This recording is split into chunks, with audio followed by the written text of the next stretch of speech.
Hey, everybody, it's Scott Steen with WinnersandWhiners.com coming to you with the Tuesday edition of Winners and Whiners Radio. I am the lead handicapper at Winners and Whiners, and I am joined by my partner in crime. He is the senior handicapper over there at WinnersandWhiners.com. He is the one and only Scott Reichel. Scotty, welcome back to New York. Yeah, it feels a little weird. I'm still in a little bit warm weather, but it's not as sunny as it was over in Florida. Pretty interesting time, though. Whenever you travel on a weekday in the middle of the playoffs, you miss pretty much all of the important sporting events, and that's kind of what happened to me. But either way, there's more coming up for Tuesday and beyond, so let's make some money. Absolutely, and that is our motto here at Winners and Whiners Radio. We are all about making you the money. Give us an hour, and we'll give you the winners. NBW, Scott, nothing but winners. But we have to start off, as we always do, with the non-winners, Scott. Then these are the games where you thought you had the right side of them. You had that ticket in your pocket. You're picking out items on your Amazon wish list. All of a sudden, Scott, the second half started, and things did not go so well. The only thing you could do is stare and wonder at your losing ticket, pick up your phone, and call the cops. Pull over, Philadelphia. Good grief, Scott. The 76ers, if you had them on the money line at minus 140, if you had a -3, any way you had the Sixers, you had to feel fantastic about yourself in the first half, double-digit halftime lead. They had stretched their lead to 18 points. And then they absolutely hit the wall. Joel Embiid went colder than upstate New York in the middle of January. Scott, I'm not sure he made a second half point. Did he? Did he make a field goal in the second half? I know he made no field goals, but he had a couple. Got some free throws, sure. Yeah, I mean, he missed the open. I don't want to say open layup, but he missed a very makeable layup in about the final 20 seconds. Saw that. That was brutal. There was just a lot of brutality in this game as they end up losing by 3. You had the Sixers on the money line. You had the Sixers -3. If you had the Sixers team total over, whatever you had, it was time for you to call the cops. And the second call the cops, in my opinion, is the worst one on the entire card today. And a lot of people probably didn't know it existed. It was in tennis. Yes, tennis still goes on outside of Grand Slam events. What? They officially transitioned over to grass because you got Wimbledon in about 2 weeks. And if you had the American and Riley Opelka on the money line at -270, he's kind of a John Isner 2.0, about 7 feet tall, big serve, and that's pretty much all he does. Meanwhile, you're on grass. Of course, big serves usually mean you hold at a 90-something% clip, and he was doing pretty well. He was tied at a set apiece, but he was serving for the match in the third set after getting a break against Millman. Serving at 5-4, this guy has been broken once in the entire match, and it didn't go too well. He got broken again, and then ended up going to a tiebreaker, and he had match point on his serve. So once again, one of the best servers on tour, serving with match point, double faulted, and then he lost in the tiebreaker. So if you had Opelka -270 on the money line, you had one of the best servers in the world serving it out, and he failed, and not once for a game, but twice including the tiebreak. And a double fault's even worse because Millman just sat there and just absorbed the match point that he was facing because he could have taken a nap and he still would have won that point. If you had Opelka on the money line, that's a pretty bad beat. It really is, and that's why I never bet tennis, Scott. That's the main reason why you never bet tennis. That's the main reason. You're still looking for Borg on the list. You can't find him. Him and his wood racket. Come on, Bjorn. Well, Scott, let's move to the rink, shall we? Canadians Golden Knights over 5.5. You know, you weren't golden, but you looked like you were going to be okay. You had 5 goals in the bucket. It was 4-1 Golden Knights with about 10 minutes left. You know the Canadians are going to pull that goalie with a lot of time left on the clock, Scott. That's exactly what they did. Pulled the goalie with 4 minutes. 4 minutes, Scott. That big, fat, empty net is sitting there. We just need one biscuit in the big basket. How many did we get? You got 0. And it wasn't even just the empty netter because they also had a 6-on-5. You just needed a goal from either side for the final 4 minutes. Are you surprised Montreal pulled the goalie down 3 goals? I kind of am. So am I, but when you do it, you got to assume you're good. Yeah. Somebody's going to score. Somebody's going to score. You're either going to get the team with the advantage that puts one in, or you're going to get the team that left the goal empty, and they're going to have one of those pucks come rolling down there and go right in the net. But no, none of that happened.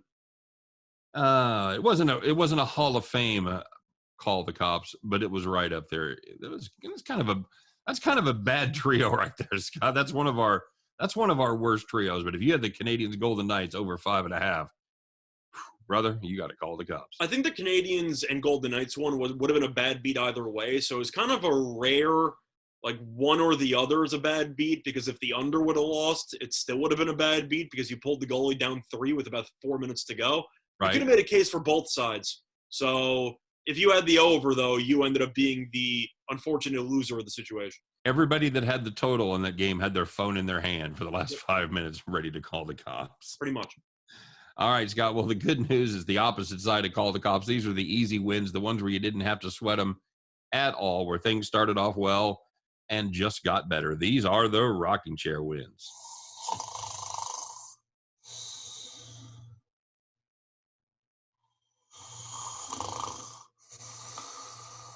So the first one on the rocking chair involved baseball and your Kansas City Royals. But if you faded the Royals, you had a pretty good day. Detroit was plus 140 with Boyd on the mound. I know both of us talked about on air how much we liked Detroit in that game. They led 4-0 after the first inning because Mad Brad Keller, shockingly, was not very good. They were up 6-1 after 4. They won 10-3. Anytime you're getting plus 140 and Kansas City doesn't even score the amount of runs you scored in the first inning, I consider that a nice rocking chair win. It's about as easy as they get. I totally forgot about this one. I was doing some other stuff. I didn't get down on it till the first inning after Detroit had already scored 2 runs. I got Detroit minus 2.5. Didn't matter. It's just they could have loaded up on the alternative run line, all kinds of things. But yeah, that was a nice easy rocking chair. Let's stay in baseball, Scott. Toronto, Boston under 9.5. They don't get a lot easier than this, my friend. 1-0 after 8. There's going to be runs in the 9th inning. You know they're coming. Yep. Each team put up a run. Couldn't matter less. That ended up at 2-1, still well under the total. If you had Toronto Boston under 9.5, you were in the rocking chair. And the last one was also on the diamond between the Reds and the Brewers. Reds getting a plus price on the road there, up 4-2 after the second inning, up 6-2 after the 7th, and they ended up winning 10-2. Gutierrez, bit of a moneymaker over there in Cincinnati. Really is.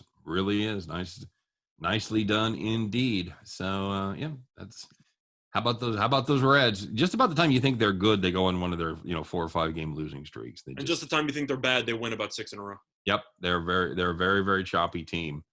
So Scott, I know it's not on the official list. We're just going to touch on it real quick here.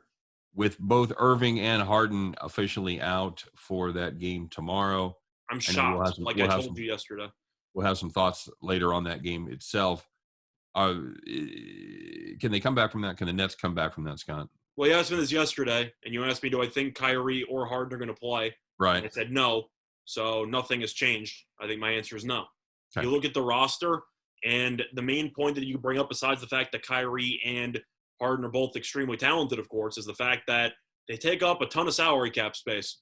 And when you have a lot of role players and some veteran, I'd say, mid-level exceptions and minimum guys around trying to help out Durant, they're going to have a hard time running into the Bucks when they have a healthy big three or getting paid a decent amount of money. So the talent disparity went from being heavily in favor of the Nets to being heavily in favor of Milwaukee, and I don't think that's going to change. So I'm going with Milwaukee in this one. And for the series itself, it does not look too good for the Nets right now. Okay. All right, Scott, let's talk about baseball a little bit here. Let's talk about your New York Yankees, a subject I know you love talking about. Do we have to? Scott, is there anybody that spends money worse than the Yankees? As of right now, I'd say the Yankees have probably done the worst job with a big payroll besides maybe the Phillies. Yeah. You gave Harper $330 million and you haven't made the playoffs. That's probably worse. So let's run it down here, because of the top 5 teams in payroll, only one of them are currently in first place. And would you have guessed which one it was? I would have probably guessed the Mets because the NL East is so bad. Yep. But that's the only problem of elimination. Forget their payroll was so high. Well, they also, gave Lindor a bunch of money, so I probably would have guessed them by default. But course, at the end of the day, you look for the fact that it wasn't even the Mets being good. It's you look at the other teams in there and go, wow, everyone's terrible. They're definitely the one-shoed man in the land of the barefoot. No question about that. And that person is king. So the Dodgers, highest payroll, currently in second place. The Yankees, fourth place in the AL East, second highest payroll. The Mets, like we said, third highest payroll. They're in first. Astros, fourth highest, second place. Phillies, fifth highest, second place. Your division leaders, Scott, your Tampa Bay Rays, currently 26th in payroll. How do they do that every single year? I'm shocked. I thought they'd be 29th. I can't believe they're 26th. They've really been shelling out some money for the last couple of months, apparently. That is it's just masterful. And they do it year after year with those payrolls that, they're around the mid-20s. 26th might be a franchise high for payroll in their history. Chicago White Sox, first place in the AL Central. They are 16th in payroll. The A's, first place in the West. They are 23rd in payroll. Heading over to the National League, of course, we talked about the Mets and the National League Central. The Brewers are in first place, 21st. And the Giants, I'm surprised they're this high. I really am. They are first place in the West, and they are 12th in payroll. Well, I'm trying to think of the contracts they had. They paid Crawford a decent amount of money, Posey some money. Yep. They had a couple injuries, so you kind of forget what some people are getting paid. But, yeah, it definitely seems a bit high for the Giants. So are teams doing it wrong, Scott? Are they spending too much money on the grizzled veterans? Should that money be sunk? Number one, should about half of it be saved? And number two, should they divert their resources to other areas like scouting, developing the players they have, things like that? Well, yes, but I do think that there are other factors that are worth mentioning. Now, the Yankees have no excuses because this team has just been awful from start to finish. I blame that on the Steinbrenners having a huge payroll and then deciding to randomly cut costs, mostly because of COVID, because they lost so much money last year. But they decided to not go all in and try to get another guy. So that's kind of the problem where the Yankees were so committed into spending all that money for decades upon decades, and then suddenly decided, let's try to save money, but also be serious contenders. You can't have it both ways. You got to pick one way. Did you just try to make the case the Yankees are one player away? No, I'm saying that the Yankees during the offseason could have tried to go after somebody, but didn't even bother. So they've been kind of just deciding this roster is what we're going to stick with, and we're not doing anything to change it. So, no, I'm not saying they're one player away, but I'm saying the Yankees in the past would have probably thrown a flyer at somebody, and they might be in third right now instead of fourth. I was going to say, so they bring over Mike Trout, and now they're in third. I'm saying the Yankees are having a bit of an identity crisis at the moment, where they're kind of trying to pivot, but not fully. But you're looking at the other teams here. The one team I'll give a pass to is the Astros, because when you're paying Verlander all that money and he's not pitching all year for you, that's a big deal. So I'll give the Astros a bit of a pass there because they've had some injury issues, and I can understand that. Paying him around $35 million a year. I'm saying that's a lot of dead cap for a guy who's not playing. But you're looking at the Dodgers, that team has been, well, kind of cursed in being in a very, very tough division, but the team is still very talented. They've been injured, but they've still been good. I know Bellinger was on the IL for a bit. Mookie missed a couple of games. Bellinger's banged up again, by the way. He's doubtful for tomorrow night. Yeah, no, Muncie's on the IL, so they've been missing some pieces here and there, so injuries play a factor. But when it comes to looking at the other side of the equation, which is Tampa and Oakland and Milwaukee and company, they do a great job scouting. Chicago also applies to it because the reason why the payroll is so low is because a lot of their guys are still on relatively, I'd say, rookie deals or so, because they find a ton of great talent either internationally or through the draft, so they can go through a couple years without having to pay everybody, which eventually they will. Plus, remember that Eloy Jimenez has barely played this season, and he's also a very solid player.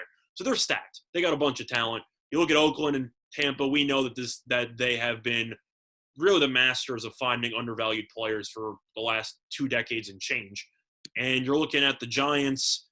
We'll see how they do after this whole stuff's going on, which we'll mention with the crackdown on some of the, I'd say, substances being used for pitching. So we'll see if the Giants can hold the fort after that. We'll get into that in a couple bullet points. But at the end of the day, I just think a lot of teams have gotten smarter with how to spend their money, and some other teams are so either invested in being buyers all the time, they don't realize, maybe the core that we have on our roster just isn't very good, and we might have to start again at square one. But a lot of teams don't want to hit the reset button. Yeah, of course, you're talking about two teams with massive TV deals, the Dodgers and the Yankees. Yeah. So they've got that money to throw around, and you've got the Royals, teams like the Royals, Milwaukee, where they've got to be smart with their money. They've got to develop those guys internally and be very, very budget minded when they're signing those free agents. So I'm trying to think, what was the last big free agent signing Tampa or Oakland had? Big top tier, top You're shelf. talking about a non-re-signing situation? Yeah. Talk about a non-re-signing situation. I don't know if you count like Cespedes and Arozarena being international signings for either team. But I remember Oakland once shelled out like $5 million for Cespedes, which is chump change. But I'm like, Oakland spending $5 million. Right. He must be a future Hall of Famer. Like, I don't know what's going on here. Well, but those were initial contracts. Those were the teams that they developed. Even though they were international, that was the first team they played for. They don't really do many of those. Yeah. I mean, I'm trying to think. Did the Rays pay Morton a decent amount of money, or was he already on Tampa? No. I'm just spitballing. I'm trying to think of players. I think of who he did he have a year between Houston and Tampa Bay? Well, I know he was on Pittsburgh at one point, but I don't. I'll find that out. But I feel like Morton might be the sleeper choice for Tampa in this one. But I think you catch my drift. He was on Houston for 2 years, and then he was on Tampa. So I'm guessing Tampa shelled out some money to get him. Okay, yeah, that would be my guess. My guess would be Charlie Morton. Yep, that's solid. That's solid. So they did beef up their pitching staff a little bit there, and they let what's his name go to San Diego? Snow, who hasn't been good. Well, they also let Morton go because now he's in Atlanta.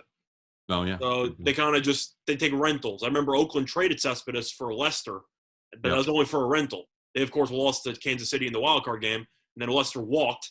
And you're looking around going, what was Billy Beane thinking on that one? Yeah, absolutely. Well, they were thinking that Lester would get him through the postseason, and he couldn't even get him past the wild card game. So I just thought trading your best hitter for a rental pitcher was stupid. But that's either way. The point is that when you are pressed for salary cap reasons, you gotta get creative with how you spend your money. And other teams like the Yankees and like the Dodgers at times can get complacent because they know if we are struggling, we can buy everybody during the offseason. Yep, absolutely true. All right, so we've talked about it a lot. Now we finally have an official policy, Scott. There is a 10-game suspension. They sent the memo out today. 10-game suspension for any pitcher caught using a foreign substance. Now, apparently, Scott, this is a very, very wide problem. There is a number of pitchers that are violating the spirit of the spirit of the rule, the black and white of the rule. So they kind of let it slide with a little bit of rosin on your arm, the rosin and sunscreen thing, but now they're starting to use like really foreign substances. Like they've got this glue that they use, and that's the latest thing. We got the glue. I know Trevor Bauer was talking about something mixed with like Coca-Cola and an aluminum can or something. Like they're really coming up with some creative ways. I don't know how many chemistry majors there were out of baseball players, but they're doing a really good job of I'd say recreating the Breaking Bad type of kitchen, so to speak, of just throwing random chemicals around and just seeing what happens. They're out there with the blue. They got the blue. So, how big of a deal is this going to be? How tight can baseball get? Well, that's what I was going to ask you. My question for you before we actually talk about if it's going to work, what percentage of pitchers think are actually using it? Do you think it's over 75%? Using something? Anything. Yes. Anything that would be considered grounds for suspension. Other than I think over 75% are using something other than the rosin bag. Okay, but is the rosin and sunscreen also now illegal based on the ruling, or nobody really knows? That's the thing. If you've got sunscreen on your arms because you don't want to get melanoma when you're 50, and you get a little rosin on your hand, it sneaks down there on where the sunscreen is, what do you got? Correct. So the way that I see it is that I think it's pretty tough to enforce depending on which compounds or combinations you allow and which you don't, because it turns a bit hypocritical at that point. But at the end of the day, there's two ways to look at it. Either A, it's going to work, or B, all the pitchers say, well, they can't suspend all of us. Right. What are you going to do? You're going to suspend 75% of the pitchers in the league because they're just going to continue doing it? Of course not. So you can have a full-on, I don't want to say a revolt or a strike against the rule, But I actually don't know what the Major League Baseball would do if the entire, I'd say, pitching staffs of other teams just go, well, who cares? Like, Yeah. we're not going to stop. They're not going to stop. What are they going to do? It's anarchy. I don't think he'll get up, we'll all get up, there will be anarchy, that kind of stuff. But that's a Breakfast Club reference, by the way, if you didn't get that. But looking at the situation, if it's so inbred with all the pitchers, I don't know how they can't just all unite together and say, Manfred can't stop us all. And they're all still trying to get paid. Like, if these pitchers realize, well, you know, you might be wondering at home, is it worth getting suspended 10 games? And the answer is, if it separates you from getting a $15 million per year contract from a $30 million per year contract, and you put up Kevin Gausman numbers this year, then yes, I think it's worth getting caught to try to make an extra $15 million. You? I absolutely agree. I think these guys are, number one, as a major league pitcher, statistically, you've got a pretty small window to make that hay. You know, you might get lucky and have a nice 10-year plus career, but the numbers say you're probably not going to. So, yeah, you've got to, and it is going to be interesting because Major League Baseball has advised them to start throwing side sessions without anything on the ball to see how it goes. I'm sure the pitchers are going to throw with no substances and go, you know, I have so much more control than I ever did with all the foreign substances I paid scientists to figure out. Yeah, it's going to be, I think it's going to be a mess. And I think the grip is better when I have nothing on my hand as opposed to industrial glue. Like, I'm sure that's what all the pitchers are going to say. That does not sound like trust in the science at all, Scott. That does not at all. So I'll let you finish your point, but the MLB can try to do everything for, you know, public, I'd say, reassurance. But if the pitchers want to keep using it, MLB's going to run out of choices, especially mid-season. I don't know how they're going to enforce it in the middle of a season. Yeah, they know that the fans are just turning away from baseball because they're tired of seeing all these low-scoring games with no offense. That's also why I think this whole thing is very, very hypocritical, because it wasn't an issue when the balls were juiced. They weren't randomly just starting to throw stuff on their fingers this year. It's been around for a long time. And the reason why they're finally cracking down on it is because nobody's scoring. So if you want my advice would be keep all the foreign substances, juice the balls again. Let's go back in time. Why not? If you want to level the playing field, give the hitters and the pitchers an advantage and let them fight it out. Except Major League Baseball never admitted that the balls were juiced. Yeah, so just magically have runs go back up again with some other baseballs like you did last year. I think that's the only way you can somewhat fix it. It's not even fixing it, but you got to find a way to appease both sides. And that way the hitters can still hit the ball well because the balls will travel further, and the pitchers won't complain because if they think they're better than the hitter, then they'll be able to strike the person out anyway. Wouldn't you agree with that? Just overpower both sides and then just see them fight it out? Sure. That's how I would go about it. You don't have to suspend anybody. So, as sports bettors, how do we take advantage of this? I bet the overs, and I would start betting unders and strikeout props. But you can't just do it across the board. You have to keep an eye on the pitchers that are having different results than they had earlier in the season, perhaps? Correct. Now, I'm not exactly sure if you can get access to media news or coverage about some of the bullpen sessions some of these guys might be throwing for the next couple of days. I doubt you'll be able to. I'm going to guess no. I'm going to guess those are pretty quiet. That would be huge. But yeah, I think it would be very big for live betting because you might see a pitcher who you're used to pitching really well this season. And if you see him suddenly struggling to put batters away, maybe in the top of the first or so, you might jump in. But from a pre-game perspective, it's almost impossible unless you want to gamble on under 10.5 strikeouts or something. But if you see a Gausman type or Musgrove or any of these guys who are suddenly losing some of their command in the first inning. Not to be pointing any fingers. I'm just giving examples. You can really mention the entire league. I think in-game wagering could pay dividends in the early first couple of innings. Okay. What do you think? I agree. I think you try to watch as many games as possible. You watch again what kind of contact they're making. If they're making solid contact, if the breaking ball doesn't seem to have bite, I would definitely look at making in-game plays and then keep a record of those pitchers as we get a couple starts under our belt with the quote-unquote new system and the new rules, or the stricter enforcement of existing rules, I guess would be the correct way to say that. If you find pitchers that seem to be affected by that, they are definitely fade material. Now, first of all, that sounds like a lot of work. Sports betting is. So yes. yes, you got to put the time in if you want to make the money. I mean, I probably watch, not counting live sports, I probably watch 20 to 25 hours of game tape a week.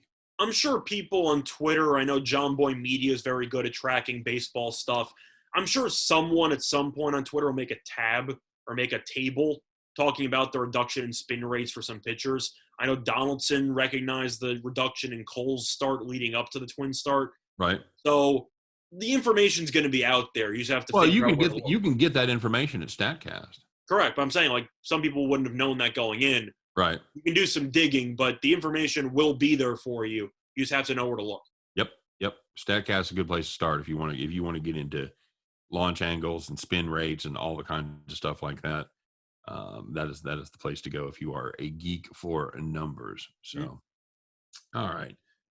Last topic before we get into the meat of the show, Scott. We got more rule changes. We have they're looking at this one. This isn't something that's happened, but the NBA competition committee is exploring a rule change to restrict, and I quote here, unnatural jump shot motion. Scott, what do they mean by that? Well, it's called either the Trae Young or the Joel Embiid, or really anything that involves doing a pump fake and then trucking your entire body in another direction, not towards the hoop, into another player and just chucking it up at the hoop. How about the Steph Curry 3-point kick out? That's another way to put it, but they've already tried to get rid of the kick out with the legs. Right. Mostly just the actual upper body torso type of bumping. Right. But it's really you get him up in the air and just launch yourself into him as you shoot. It's jumping left to right into the defender, right? Even though that is nowhere even close to how you'd normally shoot a jump shot. Correct. Yep. Absolutely true. So I don't know what exactly they're going to do. I don't know. I'm loath to give the referees more subjective power, more interpretations open to the referee. I'm fine with it. At the end of the day, it's a really, really big issue in today's basketball. I know it is, but how do you call it? Well, that's the thing. There's either two schools. You'd either call it an offensive foul or you just swallow your whistles the entire time. But I also don't want the defense to be overpowered, because if you jump, then you're just not going to get punished for jumping on a pump fake. Like, there's other ways to look at it, because the point of the offense, the argument you might make is, well, it's the guy's fault. He shouldn't have left his feet.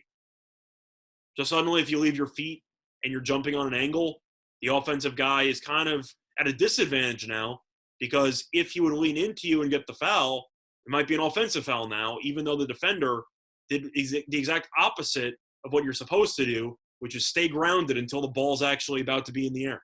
Well, you're actually, as a defender, you can have the up and down plane. Yeah. You should be able to be safe, not get called for a foul if you jump straight up to block a shot and don't make. I'm just saying, but you can't jump straight when you're closing out and then trying to jump at the same. So there's a lot of gray area that's going to be, I'd say, a problem. It's going to probably take a year or two to get rectified. It's not going to be NFL pass interference challenge bad, where you just wasted everyone's time for about a year. But I'm a fan of it because I like seeing actual basketball instead of people praying for free throws the entire time, which is what the NBA kind of is nowadays. But it's going to be a work in progress. In theory, I like it. In reality, I think we're going to be here a year from now. It's going to be one of our topic bitching about why the referees are calling it this way. Why did Trae Young foul out in the first half with 6 offensive fouls? That's exactly right. So, all right, my friend, it's a good time to remind everybody that you are listening to Winners and Whiners Radio. Winners and Whiners Radio. Give us an hour and we'll give you the winners. And that's what we are fitting to do right now, Scott. Big day, big game for us tonight as the Islanders are back in action in Game 2 against the Tampa Bay Lightning. Some would say they stole that first game, Scott. How do you feel about that characterization? As far as I know, they're all worth the same. It's called a win. I'll take it. Hell, still 3 more. I don't mind.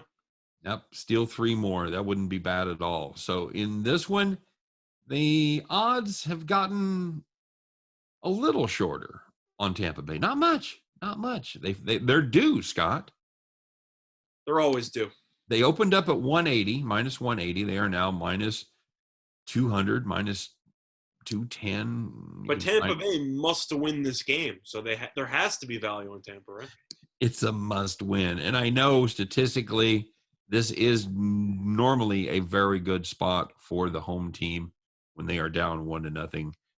Historically, this is a spot where the home team more often than not will get the victory. You want Tampa Bay minus 200, Scott? Not really. But if I was actually going to look for value on this one, I think Tampa's going to win the game.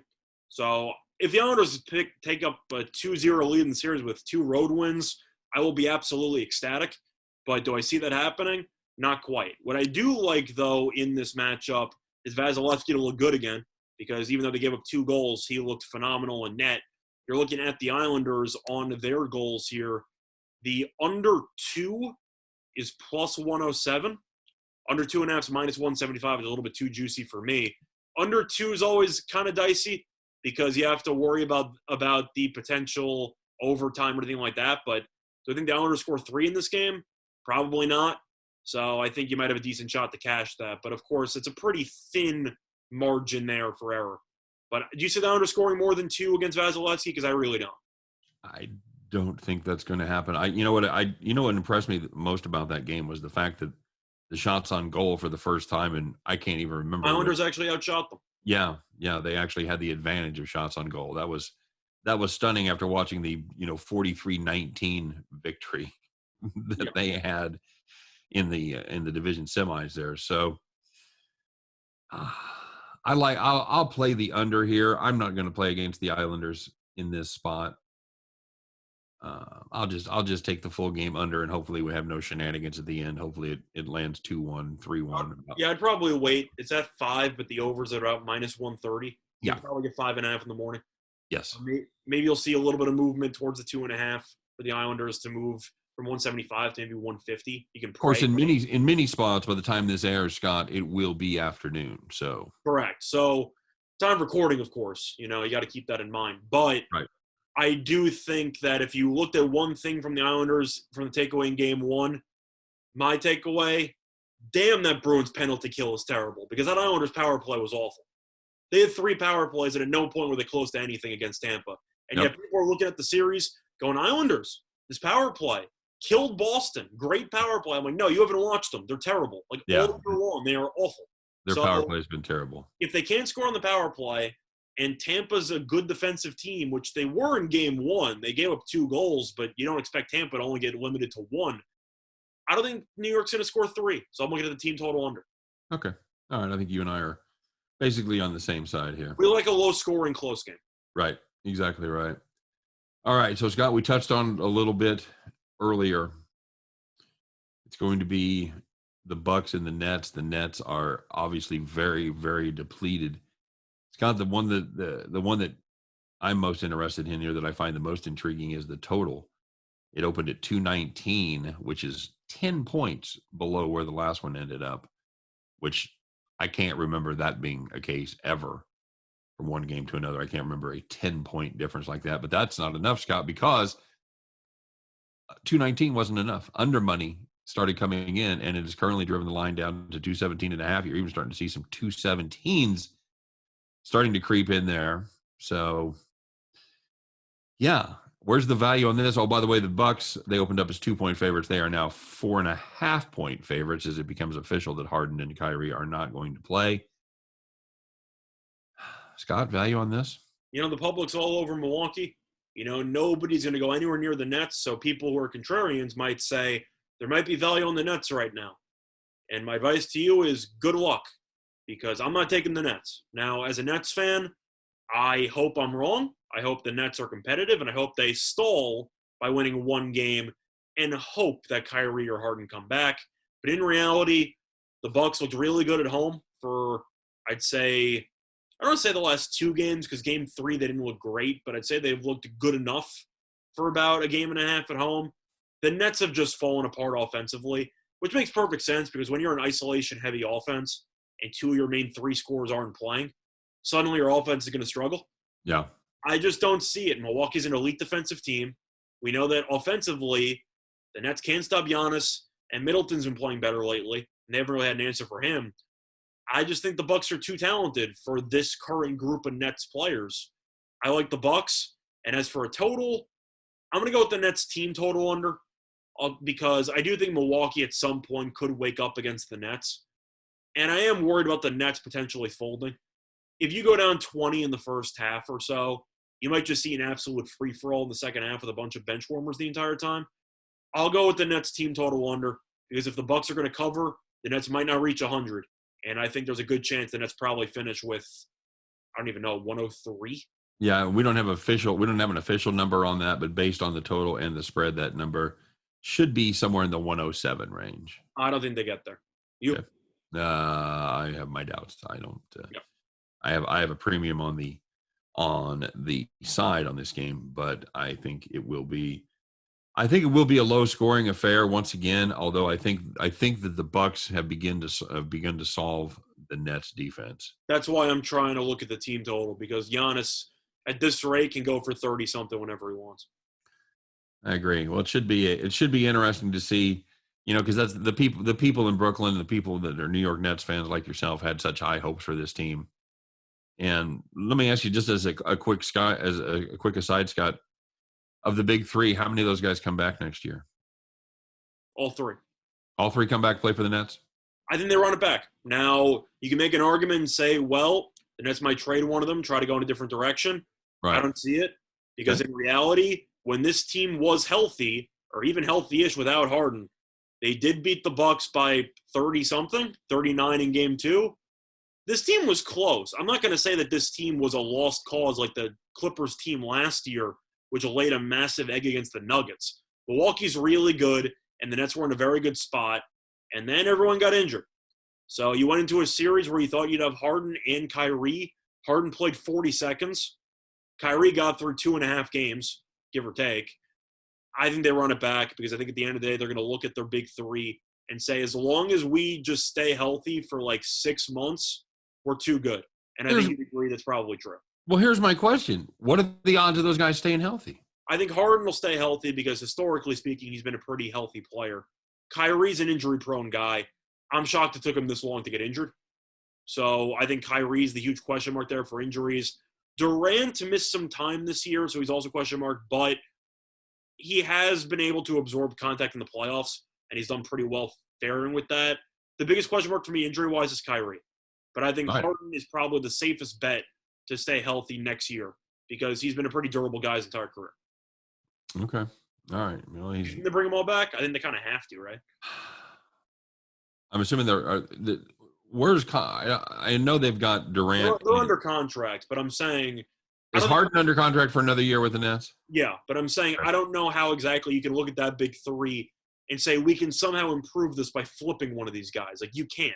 No, unless you're going to blow it up, unless you just don't want to pay those salaries, you think they're too injury prone, whatever. Then I can't imagine bringing back 2 of them. You get Golden State on the phone. Would you Kyrie for Steph Curry, and then they automatically hang up on you while you're 10 seconds into the call, and then you keep the big 3 that you have. Yeah, I think that's probably pretty close to right. So, and how do you feel about this total, Scott, of 217 and a half? Thunder pass, but once again, I prefer the Nets team total under. All right, very good, my friend. Well, let's take a quick look. We've got and we usually I'm kind of impressed, Scott, because we're running out of basketball and hockey games. That's part of it because we usually get to baseball with about 3 minutes left. Yeah, but now the baseball people should be happy because they'll remember that we always cover baseball a lot whenever we don't have other playoff games going on. That's right. Yeah, when you're down to 2 playoff games, we're going to start talking some baseball. So wait till the summer. You have 0 playoff games. A lot of baseball. Yeah, that's right. That's absolutely right. The NBA playoffs go through the 22nd of July, by the way. It would be so you still have August with baseball, September. You got a lot of time on your hands. Yeah, you really do. Yeah, you guys look forward to that for all you baseball people out there. All right, Scott, let's talk about a couple games here. You and I were we were toying with the plays in this game as the Pittsburgh Pirates and the Washington Nationals get together. Tyler Anderson goes for Pittsburgh against Pat Corbin.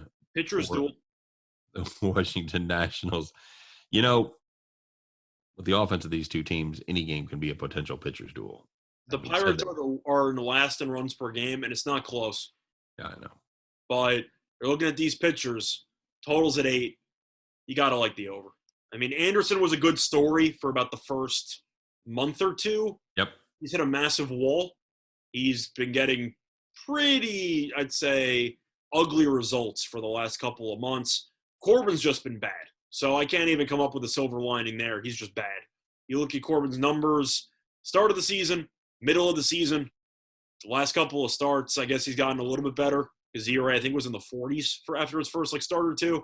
But at 8 with an extra innings draw of 4-4, I got to like the over here. Both pitchers are awful.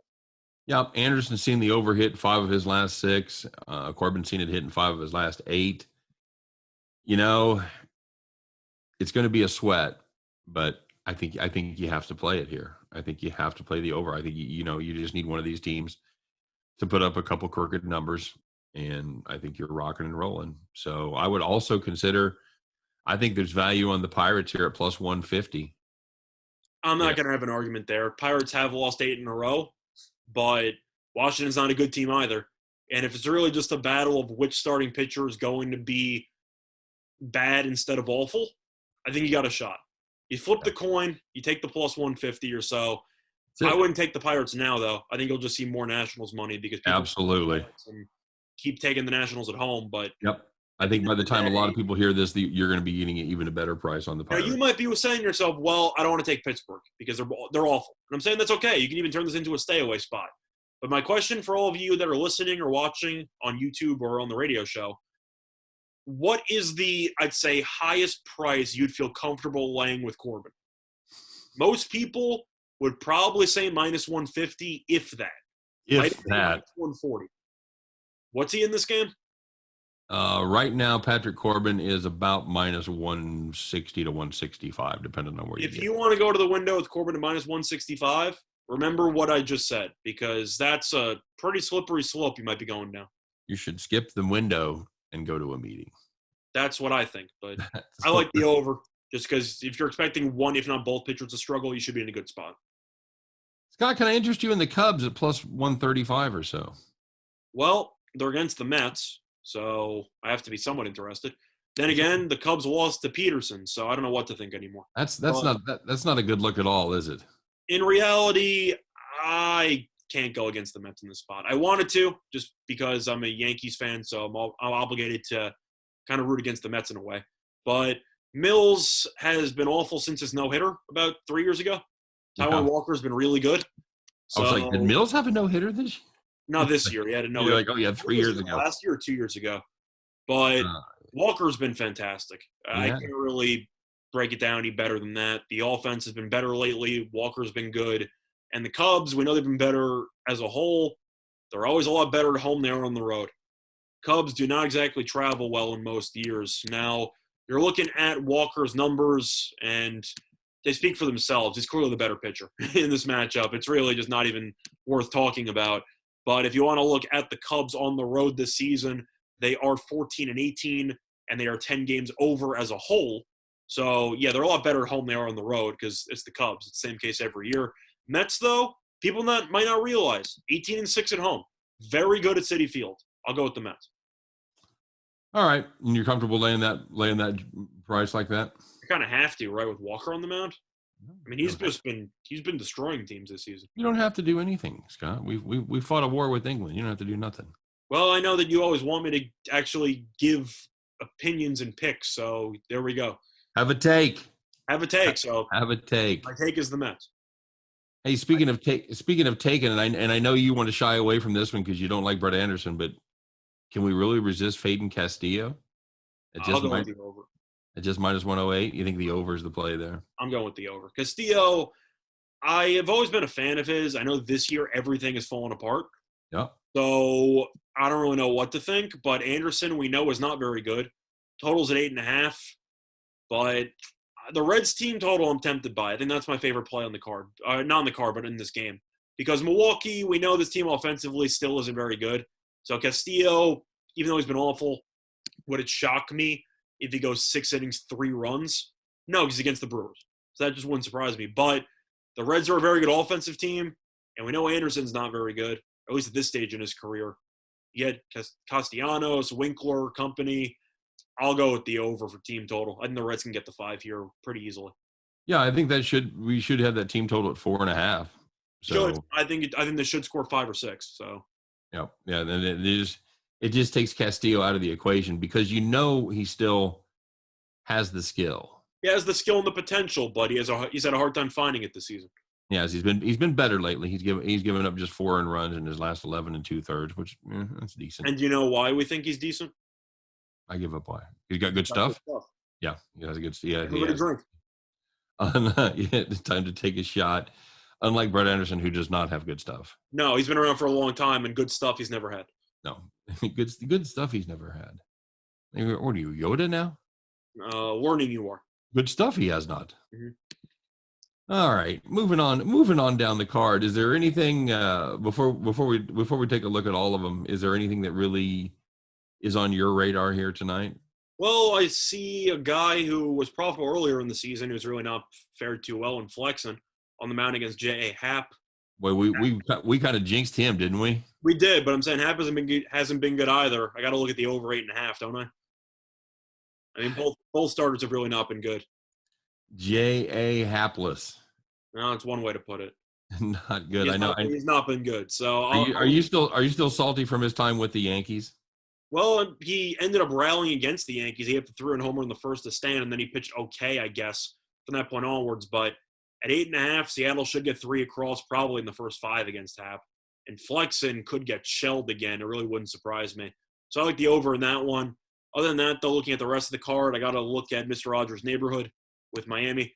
I got to go with Rogers there. I just think he's a lot better than Kim. And we've talked ad nauseum how much we like Rogers. So it's a beautiful day in the neighborhood. I'll go with the Marlins. This is a St. Louis team, Scott, that all of a sudden they're not good. Yeah, it seemed like everything fell apart extremely quickly. Yeah, they've just they have won. I'm trying to look. I know I had the notes on that, but they've been. I think they've lost 11 of 13. Not good.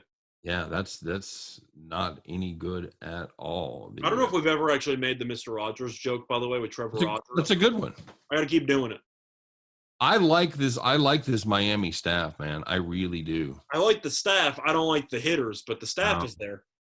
No, they're everybody that's made at least 5 starts has an ERA of 3.75 or less. They have a WHIP of 1.15 or better. Rogers is the best of them. He leads the staff in ERA, WHIP, FIP, strikeouts, and WAR. He has given up more than 2 runs in just one of his 13 starts. Hasn't done it since May 2nd. Again, you wonder, well, why isn't this Miami team in first place? Oh, yeah, that's right. You have to hit the ball. That's right. That's a shame. That's exactly right. All right, very good. Other than that, I think we got to talk about one other pitcher, one of our personal favorites on the card. But we had a hard time finding where the value was in his game. It is Harvey Day. Oh, it's Harvey Day. That's right. It is Matt Harvey Day. Yep. You got to have Batman there. He's so bad. They are just. He's not Batman. He's Badman. They're going against the Cleveland Indians. No, they can't hit either. So another terrible team. Very interesting spot in this game. And they have a guy on the mound that I don't really like. He's kind of a swing guy. I know they started off using him out of the bullpen in Cal Quantrell. He is a tweener. He did that with the Padres for a couple of years. Yeah, he's a guy that doesn't do either one particularly well, and he has he's been decent at home, but I think he's made just one home start. What do you think? Over and pray? Yeah, I think he's made just 2 starts this season. He was absolutely drilled last time. And who did he get drilled against, Scott? Kansas City Royals. Baltimore Orioles. I took a guess. I thought it was a good guess. Yeah, it was. He went 1 1/3, 5 hits, 7 runs, 5 earned, 1 home run in a game that will live in infamy because the Cleveland Indians gave up 18 runs to the Baltimore Orioles, Scott. So the point is that Harvey, of course, is awful, but I can't lay 160-something with a pitcher who just got shelled by this team. So over, and that's kind of how I'm looking at it. You? Yeah, I agree. So let me ask you this, Scott. In the last start against Harvey, the Mets scored 14 runs. Yep. In the last start against Quantrell, the Orioles scored 18. It's 32. That's got to be close to the record for two pitchers squaring off in the next game. It's not good. I mean, I got to assume you probably have worse stats.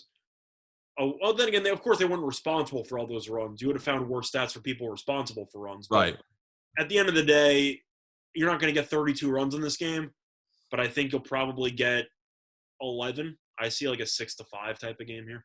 I think that's entirely possible because neither one of these pins are particularly good. Cleveland's is better than Baltimore. Cleveland's was good, and then I'm not really sure what happened for the last 2 months, but they just can't figure it out anymore. Quantrell moved to the starting rotation. They were number 1 in bullpen for about the first 2 months, and then everything's kind of hit the fan ever since. Yep, absolutely true. So what do you like there? What's your play? Over. I'm not going to try to guess the pitching staff and who's going to be good and who's not. I'll assume both are going to be bad. I'll take the over. That's a Ron Popeil bet right there. Just set it and forget it. There was money coming in on the under. It's at 9 right now. Sure, I'll take 9 flat. Why not? Who are these people? Same people betting on the Diamondbacks every day. That's a different breed right there. By the way, Scott, we have to look at the team that's just been playing worse than anybody else. Who the Diamondbacks have tonight?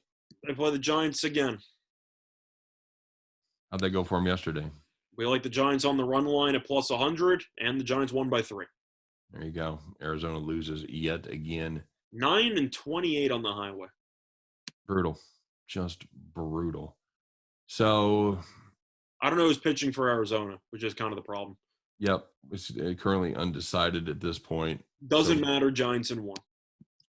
Yeah. Whoever it is, we don't have a pitcher. We don't have the odds. Can you throw the Pointier back? I know he's on 1 day's rest, but can you just throw him back out there? Could he do any worse? Can you call up Jared Weaver and bring him back? Oh my goodness. Just keep trotting those guys out. Holy mackerel.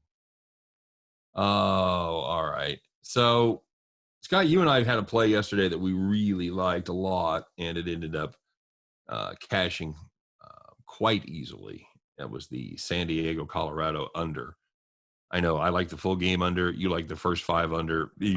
I'll tell you what, that Arenado trade is aged or looked awful for Colorado early on because of the $50 million attachment. Gomber's really good. He is. Gomber's good.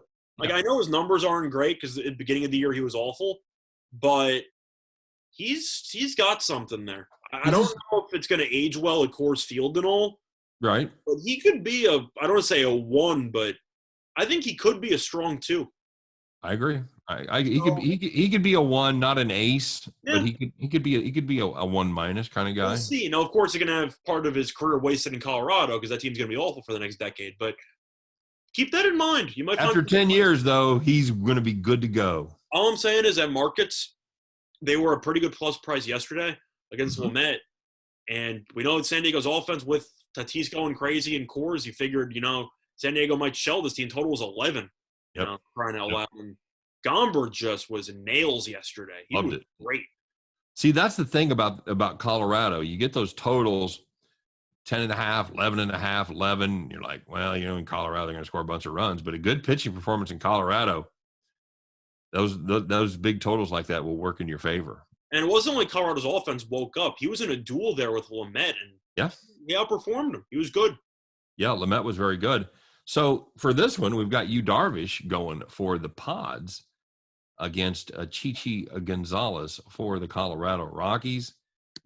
10.5 is your number here, Scott. Of course, San Diego, as you might suspect, is a big favorite. And you and I, make no mistake, we don't like this Colorado team. They are not good. They're randomly good at home, but they're not good overall. They are randomly good at home, and that's kind of their MO. They know how to play for whatever reason. They know how to play in Coors Field. They're 20-14 on the year. Excuse me, 21-14 on the season. So that's 600 baseball playing at home.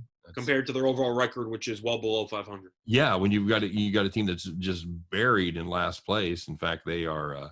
They didn't last, or they're in second to last. I figured Arizona's still behind them. Oh, that's right. With Arizona's terrible losing streak, you're right. Arizona's the worst team in baseball. You're absolutely right. So Colorado is now 26-41. I'm not going to try to overthink this. You can look at the Padres run line of like minus 140, even 2.5 if you want to get like really, really dicey with it. But I got to look at Padres team total here. Chi is so bad. Not good. Not good. And I know he was decent to start the year, but he's one of those guys who I keep seeing in rotations every year. And I'm wondering, like, there's really just no random AAA pitcher who's not better than this guy. He's always in the league. Like, I don't think he should be in the league. He's not any good. Am I harsh? Because he's been terrible for as long as I can remember. Here's the deal with Chichi Gonzalez, Scott. He's only made 2 starts at home, but they have been awful, outstanding. No, they've been. I was being sarcastic. He gave up for the Padres team total over because he's been really good. Yeah, he's given up 1 run in 12 innings in 2 starts at Coors Field. He's due. And he just gets hammered on the road. Yeah. So, but again, it's definitely small sample size in that. Yeah, so his performances at home have been awful for the team total overs that I just recommended, but I got to take the over here. That's how I'm looking at it. All right, very good. All right, very good indeed. Well, Scott, we have reached that point in our show. It is time to do what we always do at this time. It's just where you and I put our heads together and try to come up with our absolute favorite play. If you had to put all your chips in the middle, if you had to put them all on just one game, this would be the game, kids. It is time once again for Bet the Farm.